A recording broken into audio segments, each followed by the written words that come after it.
Line పెరిగిపోతుంది స్పీడ్గా.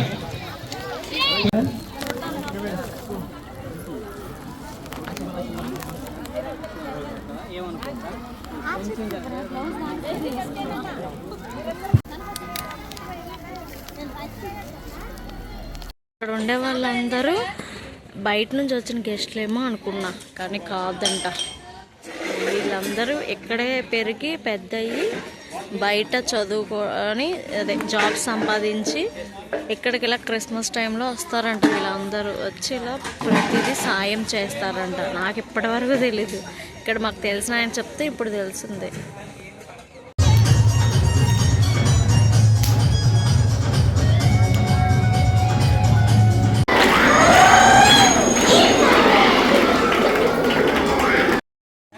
Food prepare చేస్తున్నారు ఇక్కడ ఉండే పిల్లలందరికీ అండ్ గెస్ట్లకి అందరికీ. Chicken curry, chicken fry, raita, biryani, వీడు మా బూటిగాడు అన్నీ ఇక్కడ ప్రిపేర్ చేస్తున్నారు. సో వీళ్ళందరూ ఇక్కడ ఉండే వాళ్ళందరూ ఇక్కడే పుట్టి, కానీ గ్రీనరీ మటుకు చాలా బాగుందండి. దానికి తోడు అసలు దీని పక్కనే కట్టారు. అసలు ఈ వాటర్ దగ్గర కూర్చుంటే ఎంత చల్లగా ఉందో, చాలా చల్లగాలి వస్తుంది.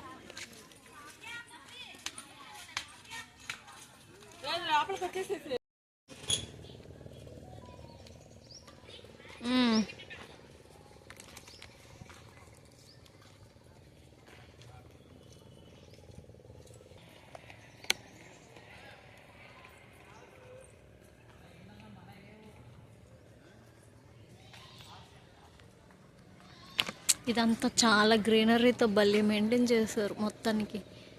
మొత్తం అంతా ఈ ఆశ్రమం అంతా గ్రీనరీనే ఉంది. నేను వస్తున్నాపా. ఇది చిగురుపాటి ఆశ్రమం ఏదో, నాకు అంతగా పేరు తెలియదండి. మా హస్బెండ్ అయితే ఇన్వైట్ చేశారు. సో మేము ఇది చూడడానికి వచ్చాము, మేము కూడా వస్తామని. ఇక్కడ అనాథ పిల్లలు వాళ్ళు ఉంటారంట. సో వాళ్ళకి ఫ్రూట్స్ అవి పంచడానికి అండ్ అదే అలా పిలిచారు. వీళ్ళ దాంట్లోనే ఒక 80 మెంబర్స్ అలా ఉంటారు. తలా ఒకరు ఎంత అమౌంట్ అని వేసుకున్నారు. సో అలా అందులో మమ్మల్ని ఇన్వైట్ చేశారు, అందుకని వచ్చాం. ఇదొక బోర్డు చూసారా, డాన్ బాస్కో కాటేజ్ అని ఉంది. ఇలా ఇక్కడ పిల్లలు ఇక్కడే ఉంటారు. అదే తెలుసు కదండి, అనాథ పిల్లలు ఇక్కడ ఉండి బయట స్కూల్స్కి వెళ్ళి చదువుకుంటారు.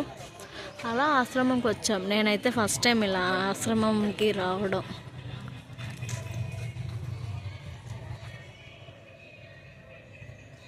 ఇక్కడ పిల్లలు ఆడుకోవడానికి పార్క్ కూడా అరేంజ్ చేశారు, బాగుంది.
Thank you.